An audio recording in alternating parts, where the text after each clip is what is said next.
Hello everyone, my name is Hardeep Singh and today again we are taking more questions from session 1 of 2024. So these are some questions from the shift 1 of 27th January. Let's take first question here. So this is very basic question. You will say it is like NCERT based question.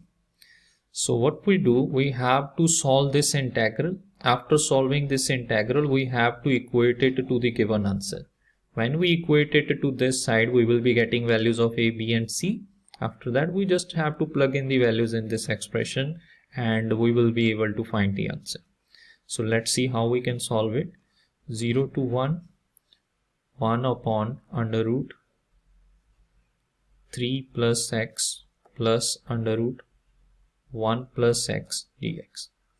So you should remember this is very basic integral. Whenever you have the square roots expression like this, you always do rationalization. So what we do here, by changing this sign, not these signs, sometimes students get confused with these, just change this sign and do the rationalization here. We can do like this: 3 plus x minus under root 1 plus x upon under root 3 plus x minus under root 1 plus x dx. So when we rationalize here, we get 0 to 1. In the numerator we get root 3 plus x minus under root 1 plus x. In denominator we get a plus b, a minus b, which is a square minus b square.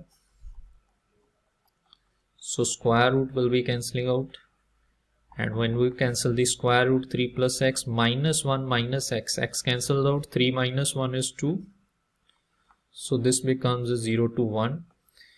Square root, that is 3 plus x raised to power 1 by 2 minus 1 plus x raised to power 1 by 2 dx.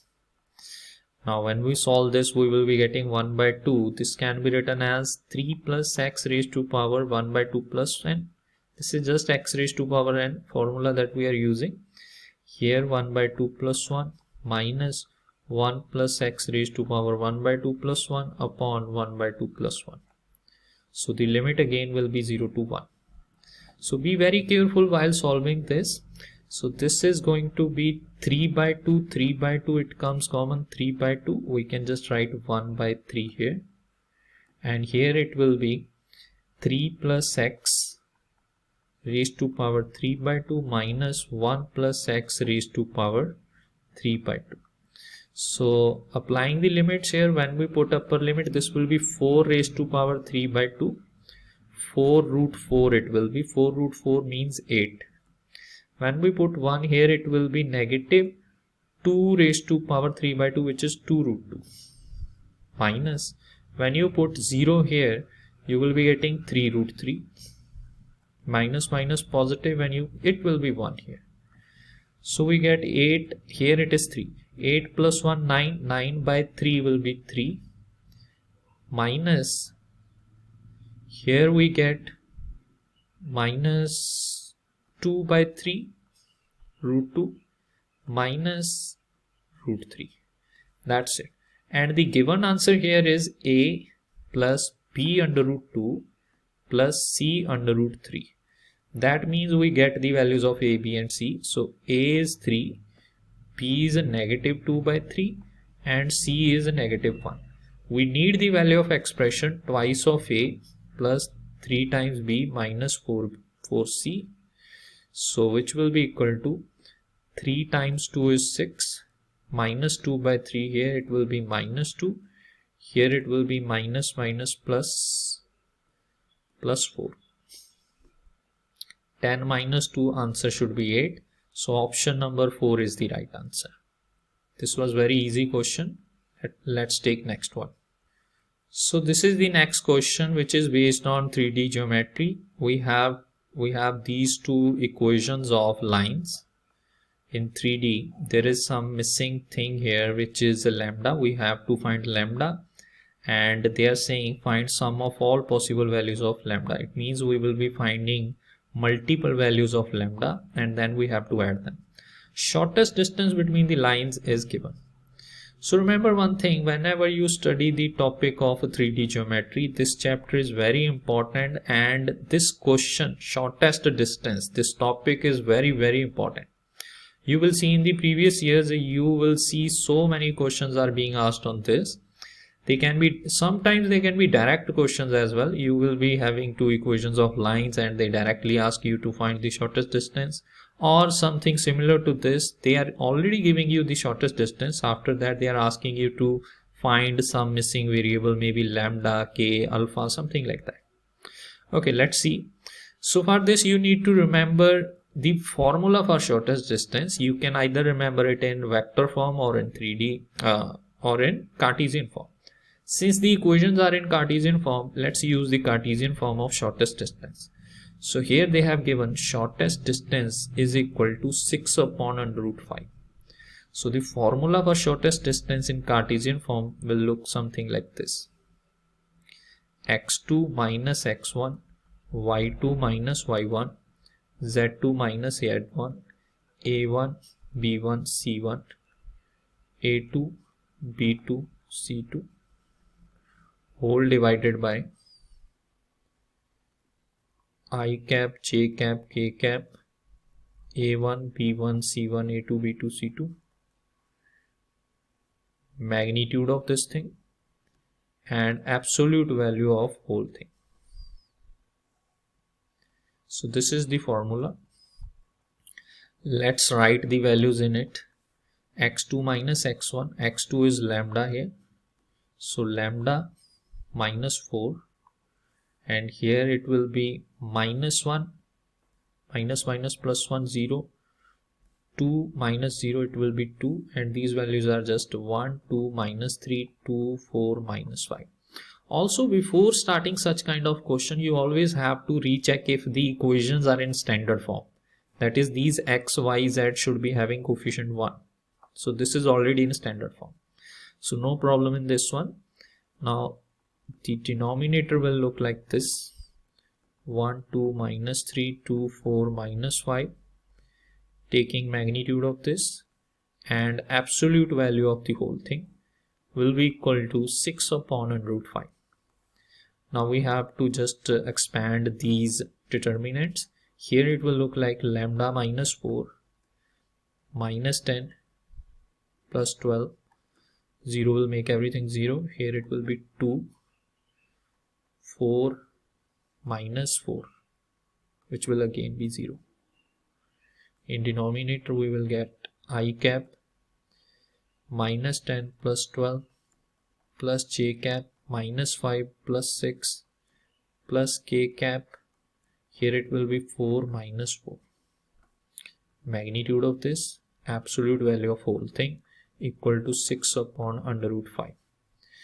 Now this will be 0. Here lambda minus 4, this will be just 2, twice of lambda minus 4, whole divided by, this will be 2 I cap plus j cap plus 0k. Magnitude of this whole absolute value. So this becomes 2 times lambda minus 4 absolute value. Here magnitude is under root 5. 6 upon under root 5. Under root 5 cancels out. And remember, there is a modulus sign being used here. That means when we open the modulus sign, we have to take two values. 2 times lambda minus 4 is equal to 6, or 2 times lambda minus 4 equal to negative 6. So this becomes lambda minus 4 equal to 3. So lambda is equal to 7. And here lambda minus 4 equal to negative 3. Here it will be negative 3 when we divide by 2.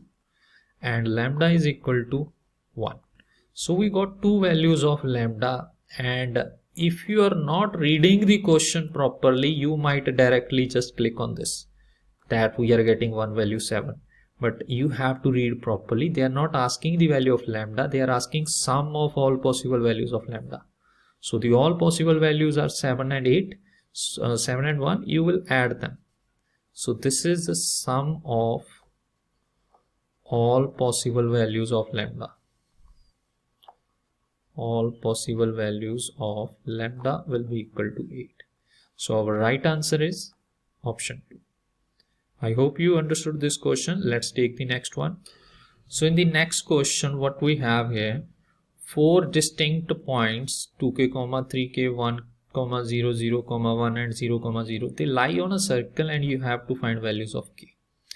Okay, if you check this properly, you will see that this circle, let's draw it roughly here. It passes through origin and it makes intercepts on coordinate axis. So circle will something be like this. It will look like this. So this is x-axis, y-axis, and they are saying it passes through 0, 0, and this point is 1, 0, this point is 0, 1, and there will be some other point somewhere. We don't know where it is. Let's not just locate it. Now what we see, this is a special circle which can easily be written in this way, that if we join these two, these will be endpoints of the diameter. Why?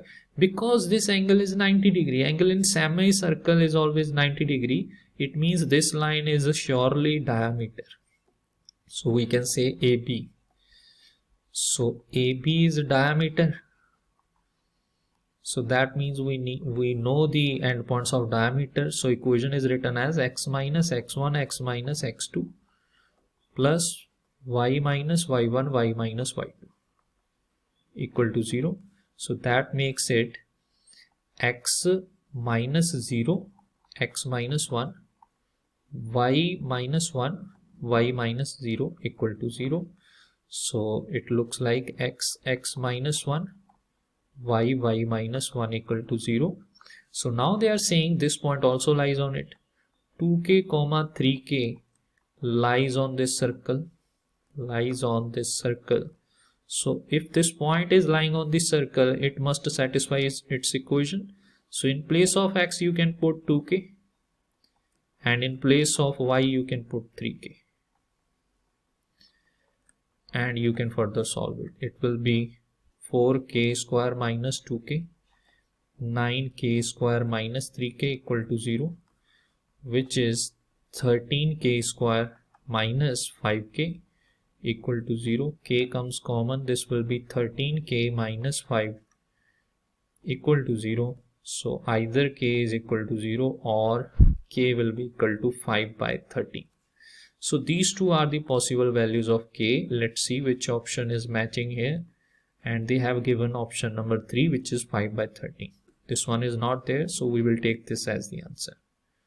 So this question was very basic. If you understand that how, if the circle passes through origin and making intercepts with the coordinate axis, will have its equation. Its equation will be this.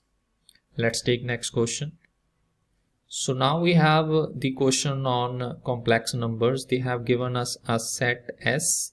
So S is equal to this set which contains Z as complex number.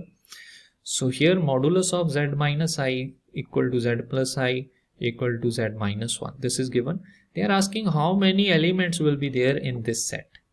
So there are many ways to do this. You can even take Z equal to X plus eta Y, then try solving the equations. But there is one direct method as well.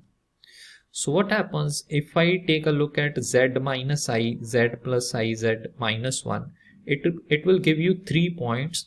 One point will be 0, eta, or you can say 0, 1. Other point you will get from here 0, minus 1. One point you are going to get from here which will be 1, 0. So that means these lengths are equal. First of all, we locate these points. So this point in Argand's plane or complex plane, these points will look like this.